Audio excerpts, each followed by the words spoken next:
Coming up on Network Africa, Djibouti's President Omar Guelleh toes the line of his colleagues in Uganda, Rwanda and Burundi to run for office a fourth time.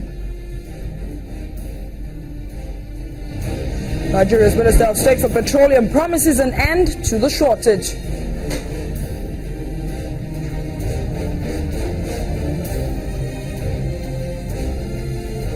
And on our Africa Tech segment today, young girls taking the future into their own hands through a tech program called Girl Coding. This is Network Africa.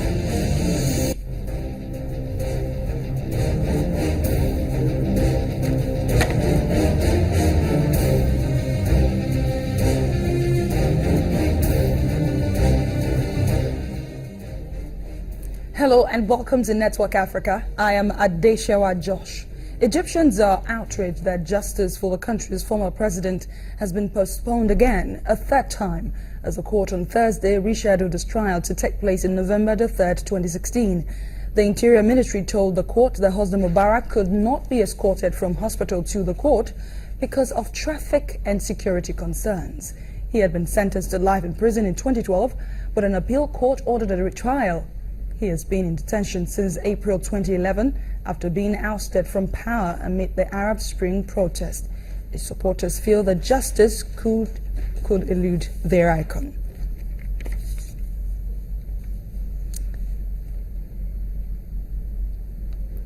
There's definitely more on the story. Let's bring in VOA's Edward Yeranian from Cairo. Thank you so much for joining us on Network Africa. All right, I hear he isn't with us yet, so let's move on. As soon as we can get through to him, we will bring you the latest on that story. Djiboutians are headed to the polls today in a vote that could see President Omar Guelleh returning to office.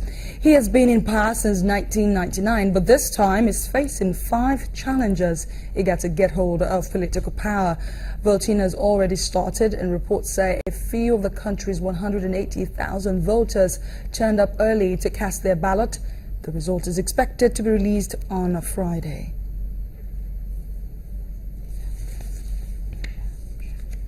Libya's newly formed anti-militant force has been deployed throughout Tripoli with a goal to seize militants and deter them from carrying out attacks and destabilizing the capital. The Special Deterrence Force is a brigade of more than 600 men whose focus has shifted from anti-vice operation to rooting out Islamic State militants. The advance of IS in Libya has not been smooth, and despite dire warnings from some Western officials, questions remain about its strength and potential. Since former Libyan dictator Muammar Gaddafi was toppled from power 5 years ago, the country has descended into chaos with various armed factions fighting for power and control. Islamic State has taken advantage of the chaos and insecurity and expanded its reach in parts of the country.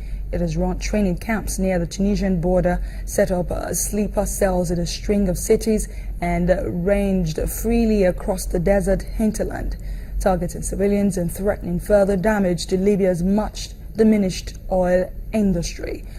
Well, IS began sending fighters to Libya in autumn 2014 and established itself gradually, absorbing, displacing and recruiting from local branches of Ansar al-Sharia. The al-Qaeda-linked organization was strong in Derna and Eastern Town. There was a center of Islamist opposition to Gaddafi, and in Benghazi, where it was blamed for the 2012 attack on the U.S. consulate in which the U.S. ambassador died. Western powers hope a new UN-mediated peace deal signed in December by figures from both sides of Libya's political divide, and which calls for a new unity government, will tackle the threat from Islamic State.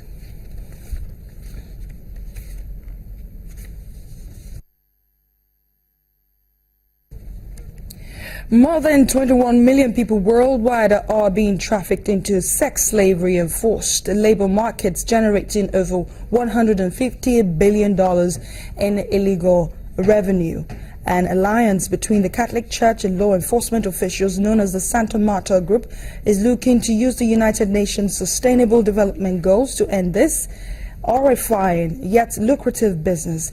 that has affected a wide array of industries from farming to sports. The group gets its name from the paper residence, where the first meeting was formed in an effort to create partnerships in developing strategies to combat as well as prevent human trafficking from happening at the source. The UK's Anti-Slavery Commissioner, Kevin Hyland, said human trafficking is an issue not just for individual countries, but also globally.